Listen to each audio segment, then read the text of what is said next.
Assalamualaikum warahmatullahi wabarakatuh. Perkenalkan, nama saya Cynthia Juli Rahmawati dengan NIM 11201011896.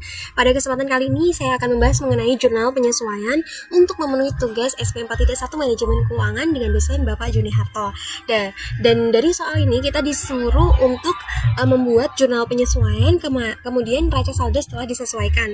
Dan untuk soal di awalnya kita sudah disediakan raca saldo foto studio Aneka sebagai berikut. Yang pertama itu sebenarnya ini yang disediakan oleh dosen saya, tapi ketika dijumlah bagian bawah ternyata tidak balance hasilnya, selisih. Oleh karena itu kemudian coba saya konfirmasi lagi kepada beliau, ternyata ada kesalahan pengetikan di sini di kasnya seharusnya itu 52.350, kalau di sini kan 52.530, jadi di bawahnya itu tidak balance.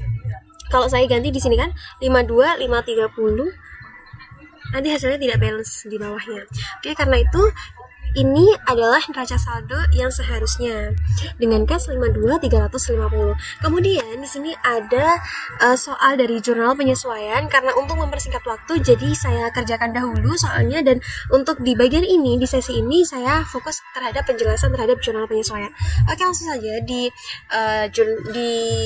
neraca saldo awal ini terdapat beberapa jenis akun. Namun ketika jurnal penyesuaiannya sudah dikerjakan, nantinya akan ada pertambahan akun-akun baru di bawahnya. Oke, langsung saja kita masuk ke jurnal penyesuaiannya. Jurnal penyesuaiannya adalah ini dia. Ini soal dari jurnal penyesuaiannya. Ini karena ada foto saya, jadi harus saya geser dulu. Nah, di sini jurnal penyesuaian dalam neraca saldo di atas ini belum seluruhnya siap untuk secara langsung dicantumkan dalam laporan keuangan karena adanya informasi-informasi sebagai berikut. Nah, di sini ada beberapa transaksi, yakni totalnya hanya ada 8 transaksi, maksudnya akun yang harus disesuaikan di jurnal penyesuaian. Oke, yang awal yakni masih harus diterima pendapatan bunga dari obligasi yang nilai nominalnya 10.000, bunganya 6%, kemudian pembayaran bunga tiap tanggal 1 April dan 1 Oktober. Oleh karena itu cara perhitungannya adalah sebagai berikut. Kan gini ya, dari bulan di sini dari tiap tanggal 1 April dan 1 November. 1 Oktober. 1 Oktober karena jurnal penyesuaian ini di akhir Desember, maka dari 1 Oktober ke 1 Desember berapa bulan dong selisihnya? Oke, jadi dari Oktober ke Desember, Oktober, November, Desember. Jadi 3 bulan selisihnya. Oke, 3 bulan. Kemudian di sini nominalnya tuh 10.000, kemudian bunganya 6%. Dan bagaimana caranya? Nah, caranya begini kawan-kawan. Caranya nominalnya 10.000 nih, dikali bunganya yang 6%. Kemudian dikalikan bulan yang dari bulan Oktober ke Desember, yakni 3 bulan per 12, karena total bulan dalam 1 tahun adalah 12 bulan. Dan karena itu langsung dihitung, hasilnya adalah Rp150. Kita masukkan ke dalam sini Rp150. Jangan lupa juga untuk mengisi ref atau COF. Ref ini biasanya, ref ini artinya referensi yaitu referensi tempat nantinya akan dipost ke buku besar. Untuk selanjutnya yakni soal yang kedua. Soal yang kedua ini masih harus dibayar gaji pegawai bulan Desember. Nah, gaji pegawai. Sebelumnya ini masuk yang nomor sebelumnya itu masuknya ke piutang bunga sama pendapatan bunga. Kenapa piutang bunga? Karena masih ada piutang bunga gitu, jadi piutang yang masih di orang gitu. Gimana ya? Kita punya piutang itu adalah sesuatu yang masih ada di orang, yang menjadi hak kita gitu, dan itu akan bertambah. Kemudian pendapatan bunganya juga akan bertambah. Pendapatan bunga saldo normalnya ada di sisi kredit. Kemudian langsung kita masuk soal yang kedua. Masih harus dibayar gaji pegawai bulan Desember sebesar 2.000. Nah, masih harus dibayar. Di sini totalnya tetap 2.000, tidak ada perhitungan karena sudah jelas di sini 2.000. Namun yang menjadi pertanyaan, akunnya apa sih yang berpengaruh terhadap transaksi yang nomor 2 ini gitu. Nah, di sini ada gaji pegawai bertambah seharusnya. Gaji pegawai bertambah menjadi 2 juta. Kemudian utang gaji. Kenapa utang gaji? Karena ya masih belum dibayar dan harus dibayar gitu. Utang gaji sisi kredit, karena memang kalau utang itu sisi normalnya berada di sisi kredit. Oke, yang selanjutnya yakni pendapatan sewa yang diterima di muka sebesar 6.000. Ini ya yang transaksi nomor 3. Oke.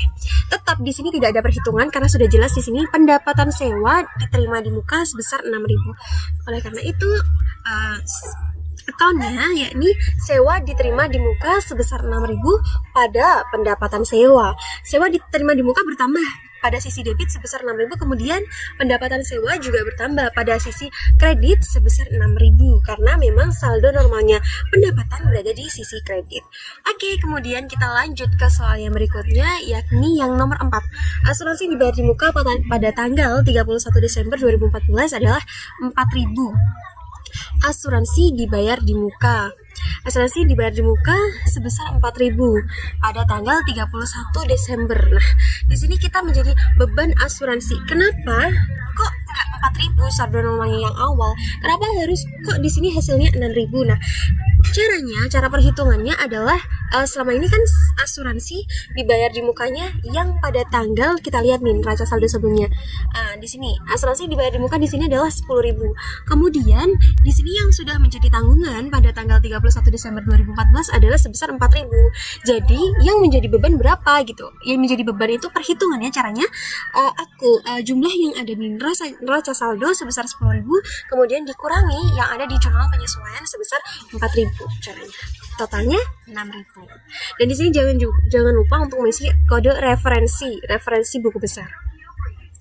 Oke, selanjutnya kita masuk ke soal yang nomor 5 tentang kerugian piutang. Ini 1% dari pendapatan foto studio. Oke, kerugian piutang. Nah, jadi kenapa ada akun kerugian piutang? Gini, akun kerugian piutang ini biasanya didapatkan karena piutang itu biasanya ada piutang yang tak tertagih gitu. Jadi kalau selama kita punya piutang uang kita di orang lain, biasanya kan mereka utang kepada kita dan itu belum tentu mereka itu membayar. Jadi di sini ada kerugian piutang ditaksir yang tidak bisa tertagih sebesar 1% dari pendapatan foto studio. Oke, dan itu caranya bagaimana? Kita lihat dulu nih piutangnya di dalam piutang di sini sebesar 457.650 itu dapat dari sini pendapatan foto studio. Di sini kan di soal ini dijelaskan bahwa kerugian piutang ditaksir 1% itu diambil dari pendapatan foto studio. Nah, kita lihat di yang bagian neraca saldo sini. Di sini adalah pendapatan foto studio sebesar Rp457.650. Nah, dan itu dikalikan 1%. Kalikan 1% hasilnya 4,576 berapa gitu. Jadi di sini saya bulatkan menjadi 4.576. Oke, kenapa di sini pertanyaannya? Kenapa akunya beban kerugian piutang pada cadangan kerugian piutang? Ya memang begitu. Ada beban dan ada cadangan kerugian piutang. Memang jika kerugian piutang ini berpengaruh nanti akunnya kepada beban kerugian piutang besarnya berapa, kemudian juga berpengaruh kepada akun cadangan kerugian piutang. Dan di sini jumlahnya 4.576. Oke, kita lanjut untuk yang soal nomor 6, yakni depresiasi penyusutan aktiva tetap dilakukan atas dasar tarif sebagai berikut. Depresiasi peralatan fotografi ditaksir 20% setahun, kemudian depresiasi peralatan kantor ditaksir 10% per setahun, depresiasi gedung ditaksir 5% setahun.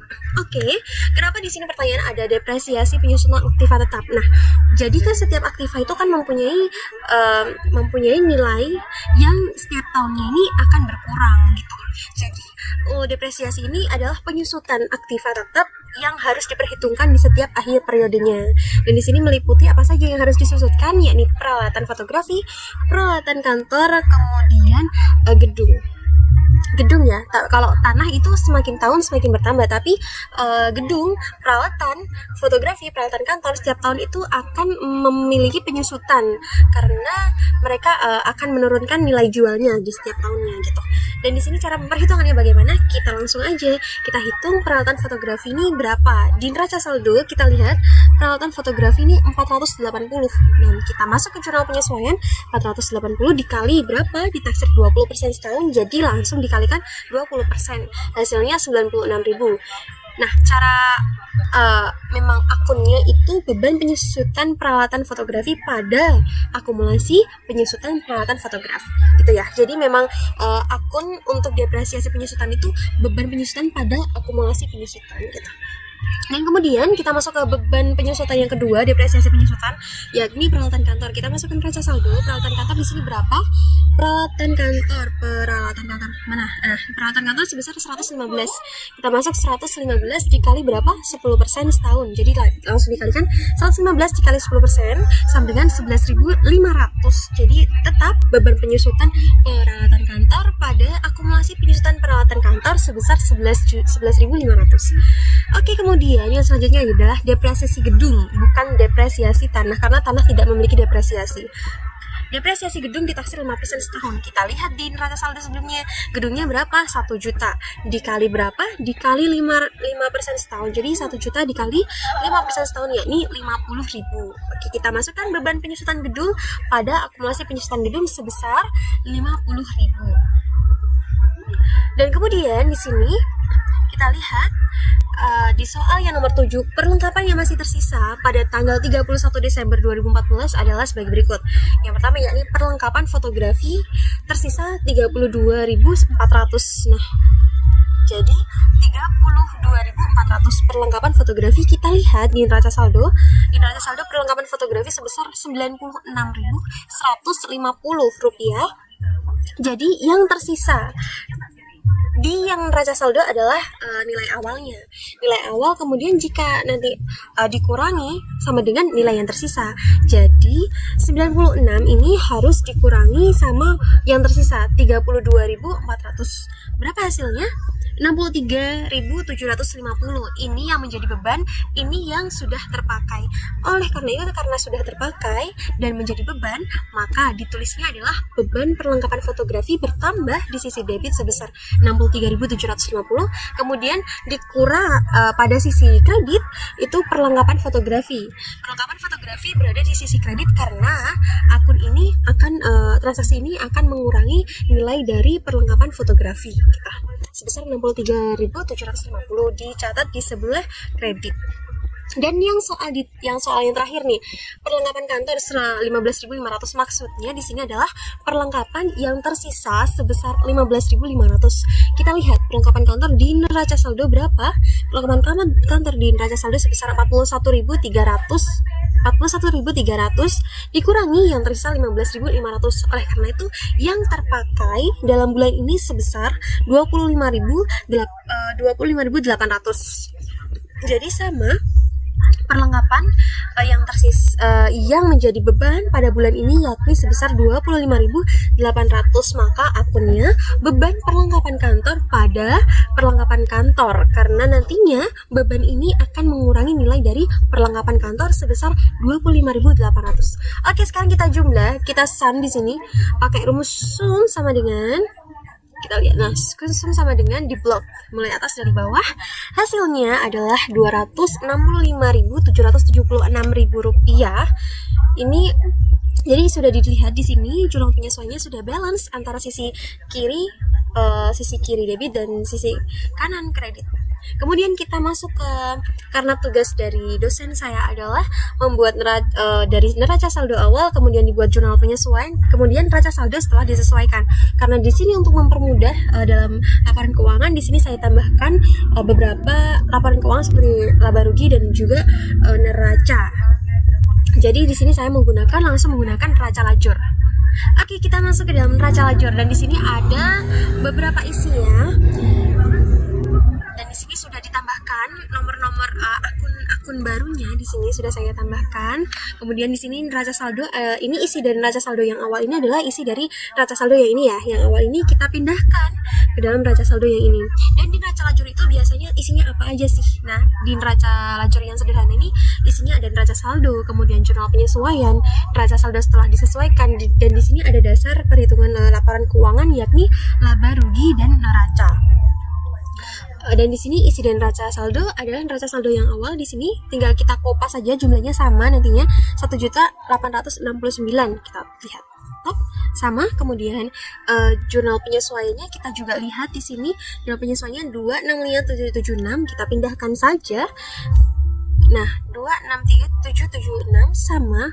Nah, kemudian neraca saldo setelah disesuaikan ini bagaimana sih menghitungnya? Nah, caranya di neraca saldo setelah disesuaikan ini, bagi akun yang sama-sama debit itu akan ditambah jika seperti ini sisi debit, jika sama-sama debit ditambah, sama-sama kredit ditambah dan ditempatkan di sesuai saldo normal akunnya gitu. Jika ada yang seperti ini, yang di sisi debit kemudian yang jurnal penyesuaiannya di sisi kredit, maka hasilnya di sini adalah dikurang. Rumusnya adalah yang ada di sisi debit dikurangi di sisi kredit. Nanti di sini adalah menyesuaikan nilai yang terbesarnya dari mana, dari sisi debit kah atau dari sisi kredit kah gitu. Oke, di sini sudah saya hitung. Dari sini ini jumlahnya sama, kemudian tinggal pindahkan yang di sisi ini, kita tinggal dari sisi debit dikurangi sisi kredit, dan yang sisanya berada di sebelah debit karena lebih besar yang ada di debit, jadi berada di debit. Jika lebih besar yang ada di kredit, maka nantinya hasilnya ada di kredit. Seperti contohnya kita lihat yang lainnya. Oke. Di sini ini kebanyakan lebih besar dari sisi di sini. Seperti yang ini, yang pendapatan sewa ini kan lebih besar nih yang sisi kredit, dan kemudian di sini juga sisi kredit, dan ini juga ditambahkan 36 ditambah 6 42. Jadi kita tinggal memindahkan saja sesuai sama saldo normal akunnya. Nah, setelah sudah dipindahkan seperti ini, nanti akan hasilnya akan terlihat. Harus balance ya. Kalau tidak balance, apa yang harus dilakukan? Kalian harus cek lagi apakah benar jurnal penyesuaiannya itu sudah sesuai sama yang di jurnal penyesuaiannya ini, ataukah biasanya salah input gitu. Salah input. Yang kedua, ini biasanya salah penempatan. Biasanya kalian seharusnya ditempatkan di sisi kredit, malah kalian tempatkan di sisi debit. Berpengaruh nantinya akan terjumlah salah satu akunnya, maupun di akun debit maupun di akun kredit gitu kan. Jadi pastikan bahwa penempatan di debit dan kreditnya ini sudah benar. Kemudian biasanya ini salah input nominalnya itu biasanya kayak 52, 550, nanti inputnya malah 52, 505 gitu kan. Itu jadi lebih teliti lagi, dicek lagi gitu, harus balance pokoknya, di bawah itu harus balance. Nah, kemudian jika neraca saldo setelah disesuaikan sudah balance, kita masuk ke laporan sederhana, laporan keuangan paling basic ya, yaitu laba rugi dan juga neraca. Di sini laba rugi, yang masuk ke dalam laba rugi ini adalah akun-akun pendapatan dikurangi beban-beban. Jadi yang masuk adalah akun pendapatan kemudian akun beban gitu. Dan di sini akun pendapatannya, di sini kode yang masuk di dalam di laba rugi itu adalah kode 400 sampai kode 500, yakni berisi pendapatan kemudian dikurangi sama beban. Nih, pendapatannya 400, 500 dan juga 42.000 kemudian dikurangi beban. Dan di sini terlihat bahwa sisi pendapatan ini 500 dan di sisi beban adalah 303, 626. Nah, oleh karena itu cara membalancekannya kita kurangi aja 500 dikurangi 303 ini, hasilnya 196. Dan 196 ini nanti akan berpengaruh ke dalam laporan yakni neraca, laporan keuangan yakni neraca. Oke, kita catat saja, kita balancekan dulu nominalnya, jadi 150 rupiah sama-sama balance ya, dan ini kita simpan dulu. Dan kemudian akun-akun yang kecuali dari laba rugi itu kita masukkan ke dalam neraca, yakni mulai akun nomor kode akun 1 sampai kode akun 3. Sampai kode akun 2 di sini. 3 di sini. Kita masukkan ke dalam neraca. Kita jumlah.